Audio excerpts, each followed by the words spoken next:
सुप्रभात। मैं हूं जोगेंद्र राणा। त्रिकालदर्शी महान आत्माएं, त्रिकालदर्शी महान आत्माएं, यह हमारी आज की आध्यात्मिक चर्चा का विषय है। क्षणभंगुर है ये जीवन, कब क्या होगा कुछ जाना नहीं जाता। क्षण प्रति क्षण ऐसी घटनाएं घटती रहती हैं जिनको देखकर हम ये शिक्षा ग्रहण कर सकते हैं कि मनुष्य के हाथ में कुछ भी नहीं और जो कुछ होने वाला है वो होकर रहता है। कितनी ही सतर्कता बरती जाए, कितना ही सजग रहा जाए, कितनी ही सुरक्षा की जाए, किंतु जो घटना जिस समय घटनी है घट कर रहती है। प्रकृति का अपना कुछ विधि विधान है और संसार के सारे प्राणी उसी विधान के अंतर्गत रहते हुए ना जाने किस किस प्रकार की दशाओं से गुजरते हैं, जिनकी कोई कल्पना नहीं कर सकता। तो जो मनीषी हैं, महान भक्त हैं, परम ज्ञानी हैं, वे सब कुछ जानते हुए भी मूक बने हुए दृष्टा बनकर सारी क्रीड़ाएं देखते रहते हैं और उनके लिए मानो कुछ विशेष बात नहीं हो रही। कारण वे तो ज्ञाता हैं, प्रतिक्रिया रहस्य की, वे ना कुछ कह सकते हैं ना कुछ हेरफेर कर सकते हैं। वे तो केवल जानते हैं, समझते हैं कि ऐसा होने वाला है। वे ये भी जानते हैं कि क्या होने वाला है। वो जानते हुए ही तो वे नितांत चुपचाप रहते हैं, क्योंकि प्रकृति की घटनाएं रहस्यमयी हैं, केवल अज्ञानियों के लिए, उनके लिए नहीं जो त्रिकालदर्शी और जो प्रकृति के गूढ़तम रहस्यों से अवगत हैं। इसमें संदेह नहीं कि इन महापुरुषों में ऐसी शक्तियां भी होती हैं जो जैसा चाहें वैसा कर सकते हैं, किंतु करें क्यों? वे तो सूक्ष्मति सूक्ष्म दृष्टा हैं और जो कुछ वे देख रहे हैं उसके रहस्यमय भेदों को जानते हैं। अतः साधारण मनुष्य पर जिस प्रकार उन सब बातों का प्रभाव जो वह अपनी घर गृहस्थी में साधारण रूप से देखता है उसके मन और मस्तिष्क में नहीं पड़ता, उसी प्रकार इन महान आत्माओं की दशा है। तो इसलिए सभी लोगों से ये कहा जाता है कि वे अपने मार्ग से विचलित ना हों और धीर भाव से जो भगवान का मार्ग अपनाया है उस पर बड़ी सावधानी से सजग रहते हुए केवल अपने लक्ष्य को ध्यान में रखते हुए चलते रहें और उसकी प्राप्ति के लिए अथक प्रयत्न या परिश्रम करते रहें। संसार में जो कुछ भी हो रहा है उससे ये शिक्षा ग्रहण करें कि मनुष्य जीवन क्षणभंगुर है। अतः हमें जो भी समय मिला है उसका सदुपयोग अच्छी तरह करें। ना जाने किस समय क्या हो जाए, कोई जानता नहीं। जो बीत गया सो बीत गया। हमारे सामने जो वर्तमान है उसका पूरा सदुपयोग करो, भविष्य अपने आप ठीक हो जाएगा, उसकी चिंता की आवश्यकता नहीं है।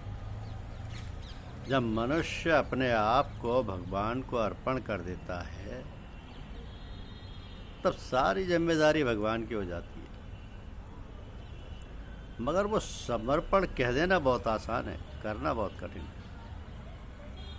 यदि एक बार समर्पण हो जाए तब तो फिर भगवान की पूरी जिम्मेदारी हो जाती है और मनुष्य यंत्रवत कार्य करता रहता है।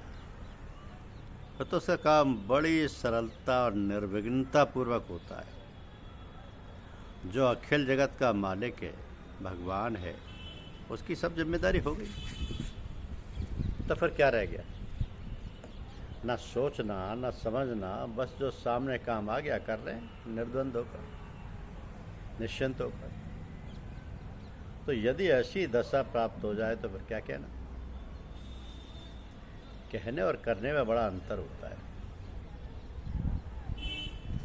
तो भगवान से ही प्रार्थना कीजिए कि हमको ऐसी सद्बुद्धि प्रदान करें जिससे हम उसके आश्रित रहकर पूर्ण समर्पण भाव से काम कर सकें, क्योंकि समर्पण का भाव आए बिना पूजा में प्रगति होना बहुत कठिन है। ये देखा जाता है कि लोग आते हैं पूजा सीखने और उनके अंतर में भाव कुछ और होता है। पूजा का केवल एक बहाना होता है।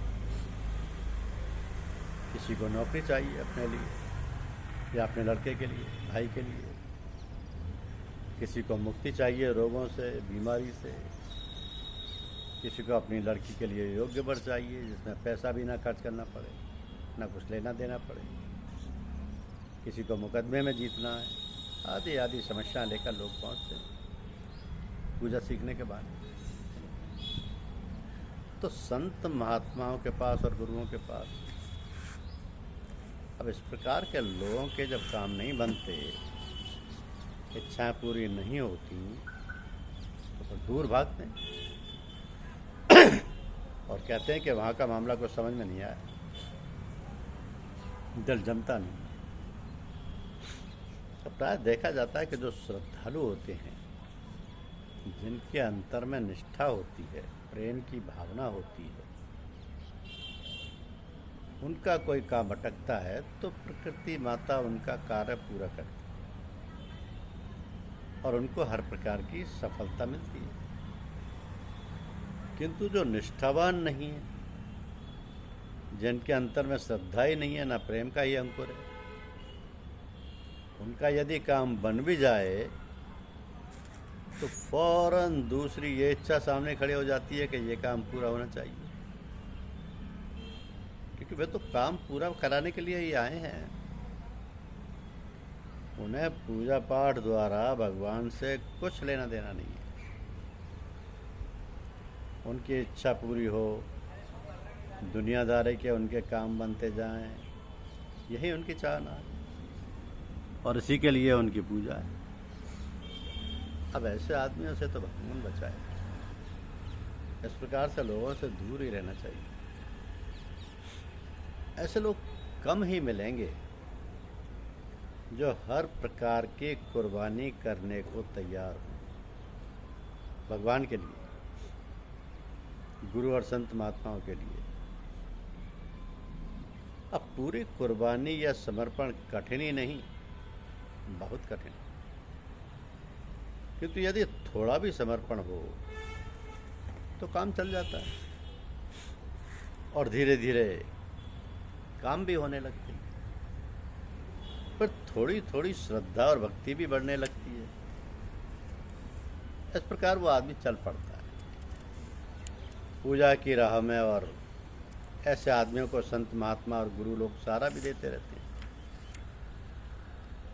और उनका ख्याल रखते हैं।